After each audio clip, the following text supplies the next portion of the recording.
바로 보는 TV 옴부즈맨, 먼저 주간 주요 이슈를 분석합니다.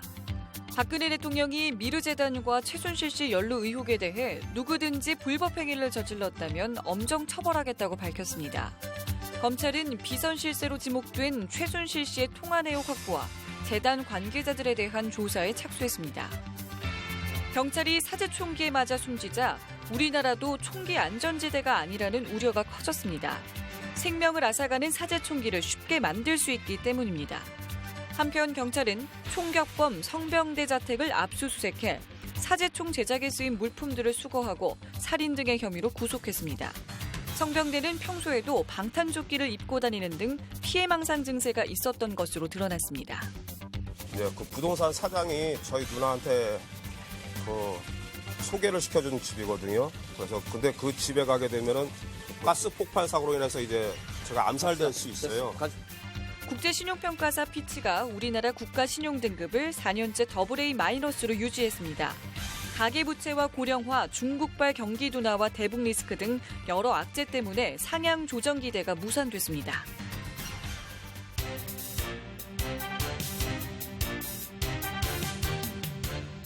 안녕하십니까. 바로 보는 TV 옴부즈맨 이승준입니다. 지난주에도 연합뉴스TV에서는 국내외 각 분야의 다양한 뉴스를 신속하게 전했는데요. 오늘은 라이브 투데이 뉴스 현장 1사 뉴스 포커스를 살펴본 김혜림 시청자 평가원의 의견 함께하겠습니다. 먼저 라이브 투데이에 대한 모니터 내용부터 만나보시죠.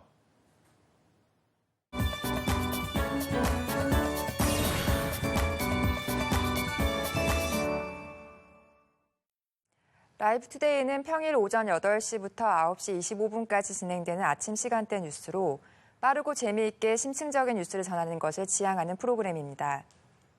10월 12일 라이브 이슈에서는 지난 7일 발생한 불법 조업 중국 어선으로 인해 우리 해경 고속단정이 침몰한 사건을 다루며 불법 조업 중국 어선 퇴치하나 필요시 한포 사격이라는 제목으로 연합뉴스TV 사회부 이소연 기자와 함께 대담이 이루어졌습니다. 우선 기자는 지난 7일의 사건에 대해 자세히 설명해 주었습니다. 이번 사건은 해경이 서해 소청도 근처에서 불법 조업 중인 40여 척의 중국 어선을 단속하던 중 중국 어선의 격렬한 저항으로 우리 해경의 고속단정이 침몰한 사건이었습니다. 특히 당시 배에 타고 있던 단정장은 급히 바다로 뛰어내려 탈출하는 등 매우 위험한 상황이었다고 전했습니다. 이어서 기자는 지난 5년간 중국 어선의 불법 조업 출몰 상황을 소개하며 배타적 경제 수역과 북방 한계선 인근 해역에 출몰한 중국 어선의 숫자는 2012년 5만 3천여 척에서 2014년 9만 5천여 척, 2015년 10만 척으로 갈수록 증가하고 있다고 하였습니다. 그러나 납포 실적은 평균 0.07%로 극히 미비한 숫자라고 했습니다. 기자의 이러한 설명에 대해 앵커는 이렇게 중국 어선의 문제가 심각해지고 있는데 왜 대응을 하지 않고 있는지에 대해 질문을 했고, 이에 대해 기자는 인도네시아 등 다른 나라에서는 중국의 불법 조업 행위에 대해 무관용 원칙을 보이며 강경 대응하고 있다는 것을 간략히 언급하며 해경이 비판을 받고 있지만 단순히 해경의 탓맛은 아님을 설명했습니다. 바로 중국과의 외교전으로 번질 수 있다는 민감한 사항이라는 것이 그 설명이었습니다. 우리 해경은 지금까지 무력 사용이 제한된 상황에서 불법 조업 어선에 대해서는 납포를 원칙으로 하고 있다고 했습니다. 하지만 불법 조업 어선의 수가 너무 많아졌고 중국 선원들도 무기까지 동원하며 강한 저항을 하고 있는 상황에서 무력 사용이 제한된 해경으로서는 소극적인 대처가 될 수밖에 없었음을 설명했습니다. 이어서 기자는 국민안전처의 브리핑 내용을 소개하며 정부는 해양경비법에 의거하여 앞으로는 벌컨포 사격도 가능하게 하고 경비함정으로 어선을 들이받는 등 적극적인 무력 대응을 할 예정이라고 하였습니다. 그러나 이러한 정부 대책이 현실성이 떨어짐을 지적하는 여론도 있음을 소개했습니다. 지난 2011년 비슷한 사건으로 이청호 경사가 순직한 후에도 정부는 현재와 비슷한 대책을 내놓았다는 것이 그 이유입니다. 해경으로서는 인명피해의 가능성과 이로 인한 불이익에 대한 우려로 적극적인 조치가 어려운 경우가 많을 것이니 명확한 대응 가이드라인과 정책적 지원이 필요함을 강조했습니다. 이어서 기자는 정부가 무력 사용을 결정한 대책 외에도 공해상까지 추적의 범위를 확대한다는 점과 해수부나 해군과의 대규모 합동 단속 등도 이번 사건의 대책으로서 내놓았다고 설명하였습니다. 출연한 기자는 대담을 마무리하며 정부 방침을 이행하고 이번 사건의 도주 선박을 붙잡기 위해서라도 중국 정부의 양해와 도움이 필요하기 때문에 중국을 대상으로 한 외교적인 노력이 필요함을 다시 한번 강조했습니다. 불법 조업 중국 어선들의 문제는 그동안 뉴스를 통해 빈번히 접한 소식이지만 이번 사건은 중국 어선들의 강한 저항으로 우리 해경의 고속단정이 침몰한 사태까지 발생한 건이었습니다. 해상에서 우리 국민들의 안전과 재산을 보호하는 역할을 하고 있는 해경을 대상으로 한 이번 사건이 주는 의미로 인해 라이브투데이 시간을 통해 심층적으로 분석한 것은 시의적절한 보도였습니다. 그리고 사회부 기자를 통해 사건을 구체적으로 설명하였고 불법 조업을 하는 중국 어선의 수와 납포 건수에 대한 통계, 우리 어민의 인터뷰 화면, 정부 정책 브리핑 화면 등 다양한 방법을 통해 사건을 보도하여 내용 전달에 도움을 준 건 역시 좋았습니다. 그러나 본 프로그램이 해당 사건이 보도된 며칠 후 진행되었다는 점을 볼 때 전반적으로 중국 어선들의 불법 조업이 늘어나고 있는 상황의 심각성을 설명한 후 우리 정부의 대책을 설명하는 것으로만 그친 것은 아쉬웠습니다. 사건 자체로만 봤을 때에는 7일 발생한 사건의 용의자들에 대해 어떤 조사들이 추진되고 있는지, 중국 정부와 어떤 점들을 논의하고 있는지에 대한 설명이 필요해 보였습니다. 그리고 출연한 기자가 인도네시아 등 다른 나라의 경우 중국의 불법 조업 어선들에 대해 무관용의 원칙으로 대응하고 있다는 것을 간략히 언급해 주었는데 이에 대해서도 상세한 설명이 필요해 보였습니다. 중국 어선의 불법 조업에 대한 문제에 대해 다른 나라도 동일한 문제 상황을 보이고 있다면 단순히 외교적으로 노력이 필요하다라고만 일축하는 것이 아니라 구체적인 대처 방안에 대해 보완 설명해 주는 것이 시청자들의 이해에 도움이 될 것으로 보였습니다. 라이브 투데이를 살펴본 김혜림 시청자 평가원의 의견 함께 했는데요. 뉴스 현장 1사, 뉴스 포커스는 또 어떤 평가를 받았는지 만나보시죠.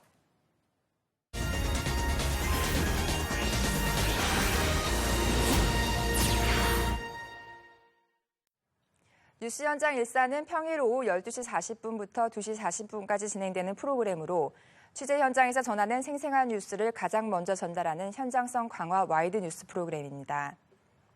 지난 10월 10일 방송에서는 미국 대통령 선거와 관련하여 미 대선 2차 TV 토론 힐러리 대 트럼프 승자는 이라는 제목으로 민정훈 국립외교원 미주연구부 교수를 모시고 대담이 진행되었습니다. 우선 앵커는 우리 시간으로 10일 오전에 진행된 미 대선 2차 TV 토론의 전반적인 평가에 대해 질문하였고 출연한 전문가는 한마디로 추잡한 방송이었다라고 평가하였습니다. 이어서 앵커는 CNN에서는 클린턴 후보가 2차 토론에서도 이겼다는 평을 한 것을 인용하며 후보자들의 토론 결과에 대해 상세 질문을 하였고 출연한 전문가는 트럼프 후보는 1차 토론에 비해 차분해진 것은 좋았으나 정책적 비전 제시가 아니라 오바마 정부와 클린턴 후보를 비난하는 것을 반복했다는 것을 지적하였고 클린턴 후보는 전반적으로 차분하게 대응하며 청중들의 질문에 대해 대답하려고 노력하는 모습이 긍정적으로 보였다고 평가했습니다. 출연한 전문가는 최근 이슈가 된 트럼프 후보의 음담 패설 이슈에 대해 당사자는 매우 태연하게 대처하였다고 평하며 클린턴 후보 역시 빌 클린턴 전 대통령의 문제도 있고 선두 후보로서 이런 사항에 대해 계속 물고 늘어지는 것은 중요치 않다는 판단을 한 것으로 보인다고 분석했습니다. 앵커는 이번 대선이 네거티브 공방으로 이어지고 있는 것에 대해 언급하며 미국 내에서도 이러한 네거티브 공방이 어떻게 받아들여지고 있는지에 대해서도 질문하였습니다. 출연한 전문가는 결론적으로 선두주자인 클린턴의 입장에서는 네거티브에 집중할 필요가 없기에 트럼프 후보가 주의 환기를 위해 네거티브 공방을 이어갈 것으로 전망했고 이러한 공방에 이어 긍정적인 비전을 전달하지 못할 경우 트럼프 후보에 대한 실망으로 연결될 것임을 예상했습니다. 이어서 대담은 이번 대선에 대한 부동층이 30%에 달하는 것을 언급하였고 이들의 변화 추이 예상과 함께 앞으로의 주요 일정과 막판 변수에 대해 논하였습니다.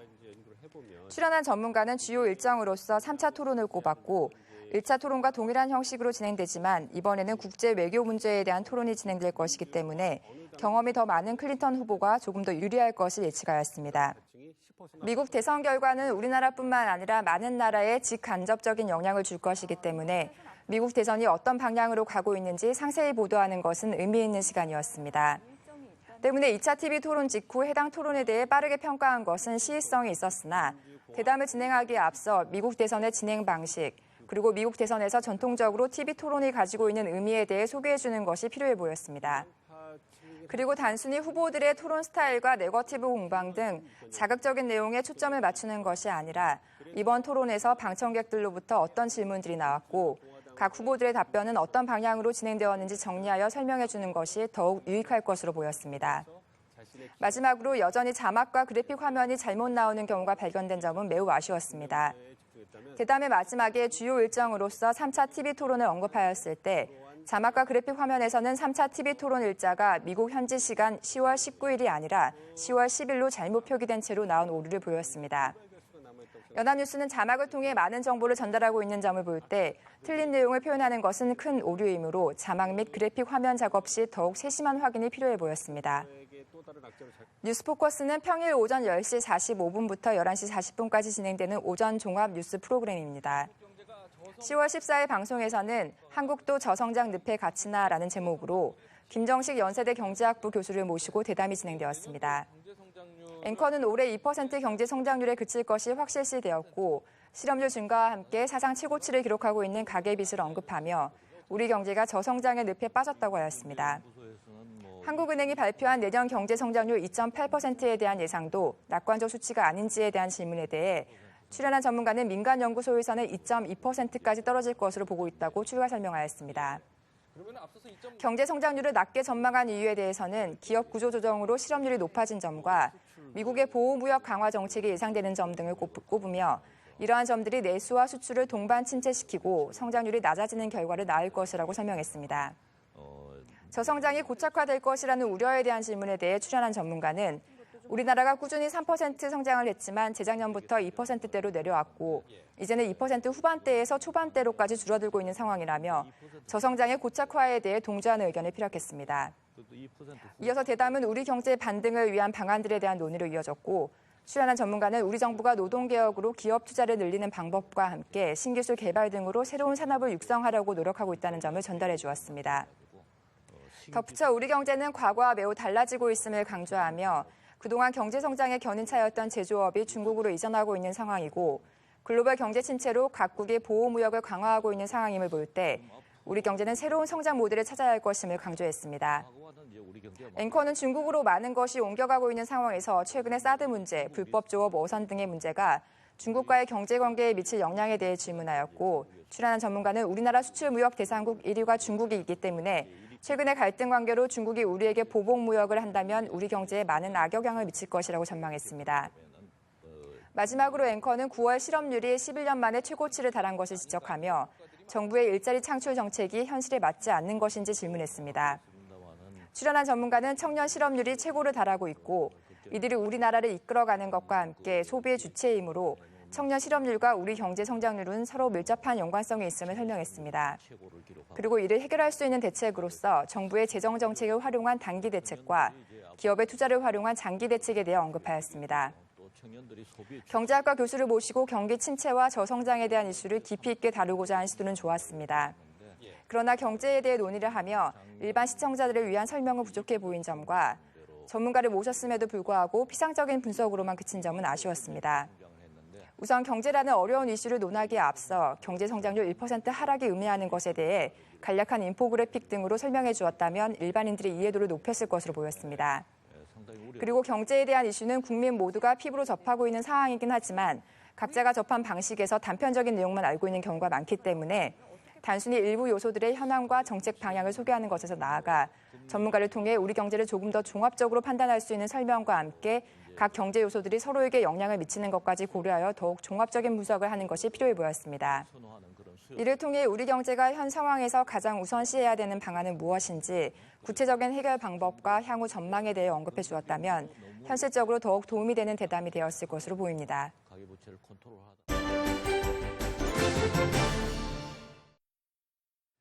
연합뉴스 TV에서 방송하는 제작 프로그램에 대한 시청 소감을 들어보는 캠퍼스 TV 리포트 순서입니다.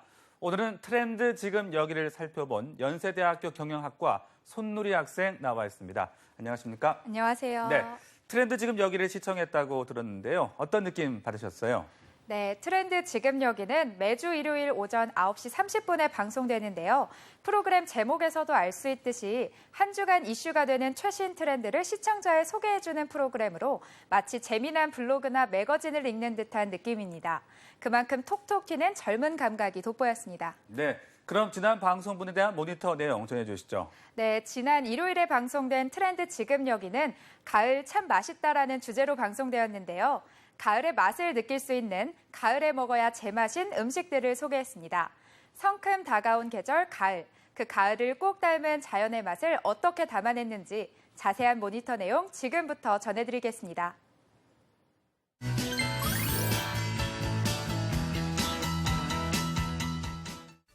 자연 속에서 단단히 여문 가을 맛을 찾아갔습니다. 바다의 맛 대하부터 땅이 기른 자연의 맛 인삼과 송이가 그 주인공입니다.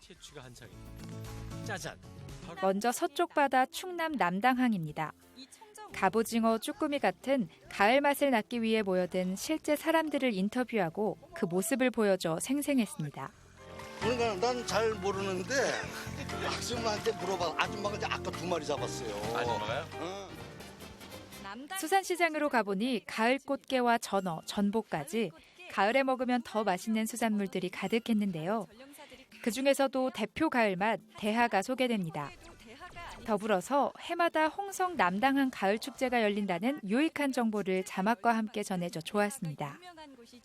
본격적인 대하 소개를 위해 새벽에 항구에서 대하잡이 어선에 올라타고 바다로 나갔습니다. 그물에 던져 대하를 잡는 모습부터 오동통 살이 오른 대하를 그물에서 건져 오르는 장면까지 그 현장이 아주 생생하게 전해졌는데요. 오동통 살오른 대하. 일은 고되지만 이 맛에 바다에 나온답니다. 앉은 자리에서 바로 회로 먹는 생새우를 보니 바다의 맛까지 그대로 전해지는 것 같았습니다. 생새우를 처음 먹어보는 제작진의 솔직한 평가도 들어볼까요? 오늘 좀 설명할 방법이 없네. 이거는 너무 맛있지? 맛있네요. 자연산 대하. 또 많은 사람들이 궁금해할 만한 자연산 대하와 양식 대하를 구별하는 방법도 소개됐습니다. 이 자연산은 몸통이 울긋불긋 빛깔을 내는 데 반해 양식은 거무스름한 색으로 통일되었고요. 자연산 대하가 더 긴 수염을 가졌다고 설명해 줬습니다.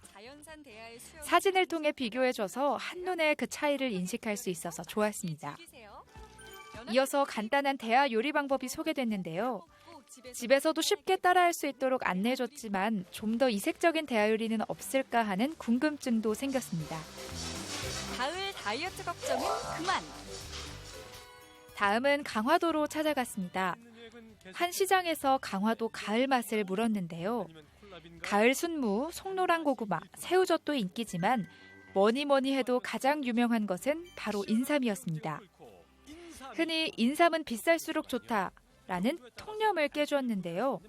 등급이 낮은 것은 진액으로, 꿀에 재울 때는 몸통으로와 같이 때에 따라 다르게 쓰일 수 있다는 점이 유익했습니다.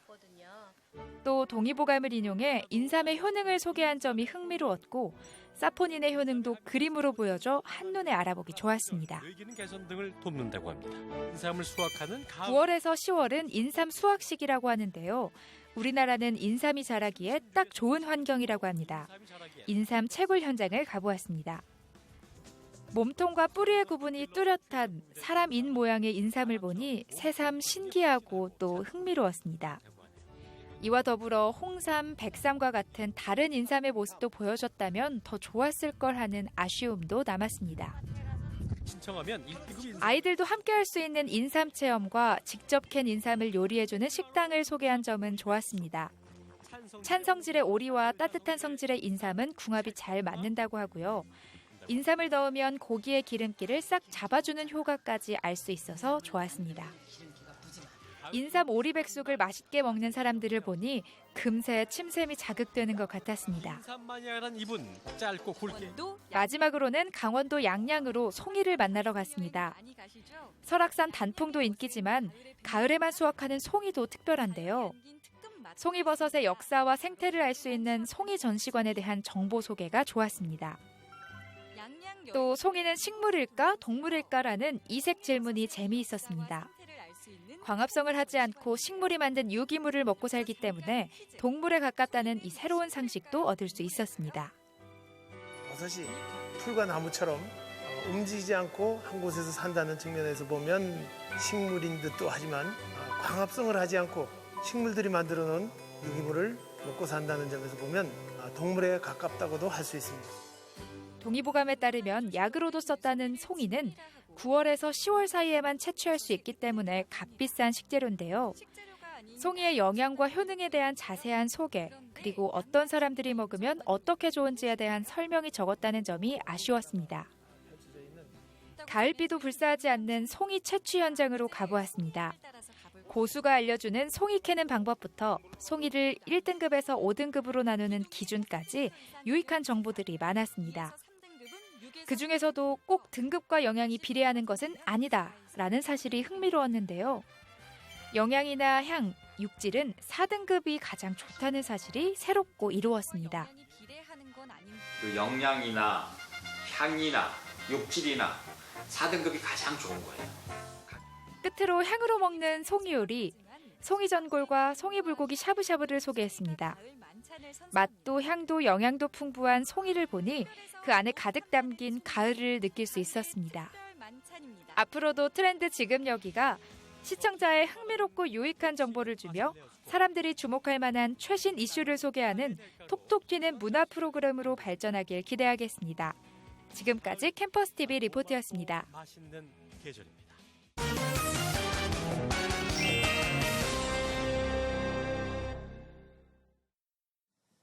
이달 28일이면 부정청탁 및 금품 수수 금지에 관한 법률, 일명 김영란법이 시행 한 달이 됩니다. 시행 초 사회 경제적으로 혼란을 일으킬 것이라는 일부 우려와는 달리 더치페이 문화 확산 등 우리 사회에 빠르게 안착하고 있는 모습인데요. 정부도 시행상의 혼란에 대비해 관계부처 합동 법령 해석 지원 TF를 구성해 운영하기로 했습니다. 오늘 TV와 비평 순서는 청탁금지법 시행에 따른 사회 변화에 대해 우리 언론들 어떻게 보도하고 있는지 자세하게 알아보겠습니다. 동아방송예술대 방송보도제작계열 정은희 교수 나와 계십니다. 안녕하십니까? 안녕하십니까? 네, 이제 28일이 되면은 청탁금지법이 발효돼 시행된 지 한 달이 됩니다. 네. 우리 사회도 참 빠르게 변화를 하고 있는 것 같은데요. 청탁금지법 시행 전후 우리 언론들 어떻게 보도를 하고 있습니까? 네. 청탁금지법, 일명 김영란법이 시행이 되고 있습니다. 어떻게 잘 이해하고 적응하고 계신지 모르겠는데요. 시중에는 이 법을 소개하는 책들도 보입니다. 네. 사회적 관심을 많이 받고 있다는 증거가 아닐 수가 없습니다. 청탁금지법은 언론인 그리고 사립학교 교직원을 포함한 공직자가 직무 관련성과 상관없이 100만 원을 초과하는 금품을 받으면 형사처벌을 받는 법으로 알려져 있습니다. 청탁금지법 위반 1호 재판이 강원도 춘천에서 열린다는 이 얘기도 전해 들으셨을 겁니다. 본인에게 고마운 경찰에게 4만 5천 원 상당의 떡 한 상자를 보낸 것이 이 법과 관련 있다고 보는 것인데요. 법 위반으로 해석이 될 경우 금품가액의 한 2배에서 5배 정도의 과태료를 물게 됩니다. 이렇듯 우리 생활과 긴밀한 연결이 되어 있는 것이 바로 이 청탁금지법입니다. 청탁금지법은 시행 전에는 여러 가지 의문점들에 대한 논의가 있었습니다. 그 실현 여부에 대한 의문에서 출발을 한 질문들이었죠. 그러나 헌법재판소에서 합헌 결정 후에는 청탁금지법에 대한 집중 탐구들이 많이 있었습니다. 청탁금지법에 대한 안내와 이를 실행하는 방안 등을 보도했었는데요. 특히 산업계에서 맞이하게 될 변화에 대한 많은 논의들이 있었습니다. 현재 법이 시행되고 나서는 우리가 겪고 있는 시행착오와 사회적 변화 등을 많이 보도하고 있습니다. 아무래도 어떤 법이든 한 번에 익숙해지기는 어렵겠지요. 아직은 부정적인 기사도 제법 눈에 띕니다. 급진적 변화를 한 번에 하고 있기 때문에 이에 대해 많은 논의가 있는 것이 사실입니다. 네, 청탁금지법이 시행 초이다 보니까 법조문이 명쾌하지 못해서 네. 사회적으로 좀 혼란스러운 상황입니다. 권익위에서 발간한 질문 답변서도 재판 결과에서는 다르게 결정될 수 있다고 법조계에서는 우려를 하고 있는데 이와 관련해서 우리 언론 보도에 문제점은 혹시 없습니까? 네, 저도 사립학교 교직원이기 때문에 저도 네. 이렇게 유권 해석에 대해서 관심을 많이 갖게 되는데 좀 아마 헷갈린다라고 생각하시는 부분이 있을 것 같습니다요. 그러니까요. 우리 정부는 14일 황교안 국무총리 주재로 관계장관 회의를 열어서 청탁금지법의 조속한 안착을 위한 추진 방향을 논의를 했었지요. 이 자리에서 황 총리는 법 시행 초기이고 또 적용 대상자가 무려 400만여 명에 이르다 보니까 구체적인 행위 유형이 법령에 위반하는지 여부에 대해서 논란이 좀 있다라는 것을 언급을 하면서 관계부처들이 법 시행 과정에서 면밀하게 관찰해서 합리적이고 또 체계적인 그런 대처법이 필요하다라고 강조를 했습니다. 했었습니다. 법 시행 17일 만에 이제 국민들이 좀 혼란해하고 계시기 때문에 관련 법조항들에 대한 해석을 재검토키로 한 것이죠. 그동안 권익위는 교사에게 캔커피, 카네이션을 건네는 것은 법 위반이지만 격리하기 때문에 처벌 대상은 아니라는 다소 애매한 해석을 내놔서 여론의 질타가 좀 있었습니다. 학교 교사 즉 스승과 제자 간의 그런 캔커피나 카네이션을 허용할 경우 다른 경우에도 혼선이 생길 것이기 때문에 이런 부분에서 정확한 유권 해석이 필요한 상황인 것이 맞습니다. 네. 언론도 이에 대해서 많은 기사를 언급하고 있습니다. 거의 대부분 언론에서 청탁금지법 적용 대상자 모두에게 공정하고 정확한 유권 해석이 필요함을 강조하고 있지요. 이런 부분은 모두 청탁금지법 적용 대상자에게 혼선을 가라앉히는 중요한 부분임을 언론에서는 보다 적극적으로 접근해서 이를 좀 보도할 필요가 있어 보입니다. 언론인 스스로가 사실 적용 대상자이기는 하지만 네네. 이 법을 감시하는 사회적 기능 역시 언론인에게 있습니다.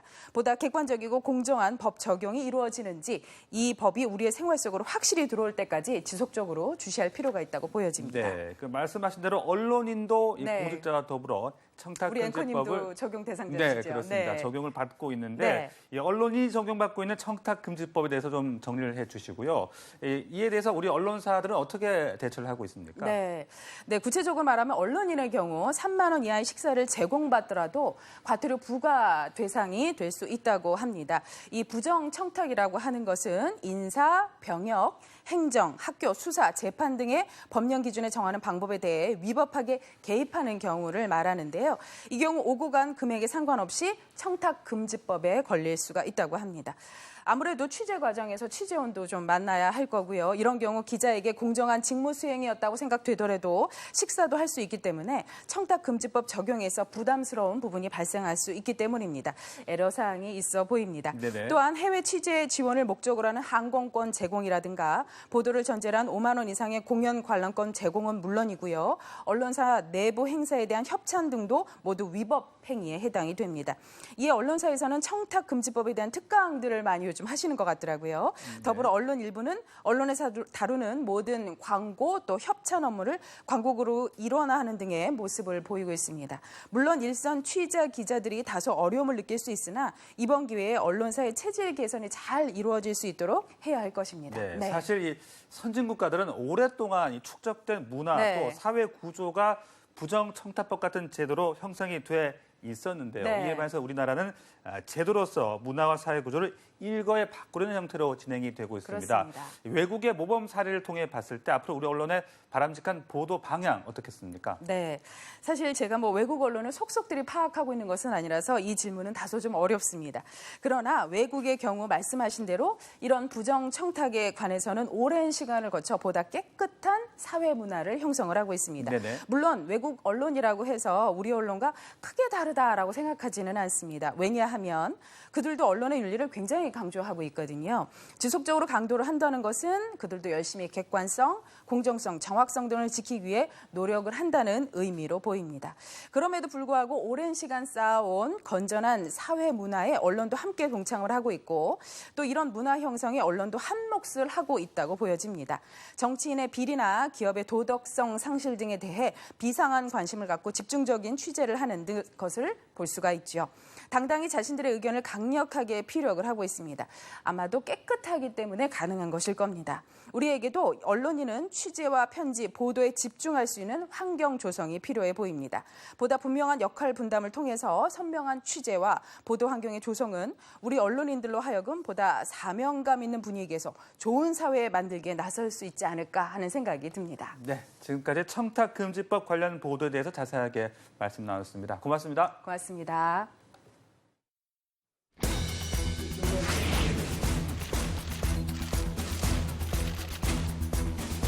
연결되었음을 선포합니다.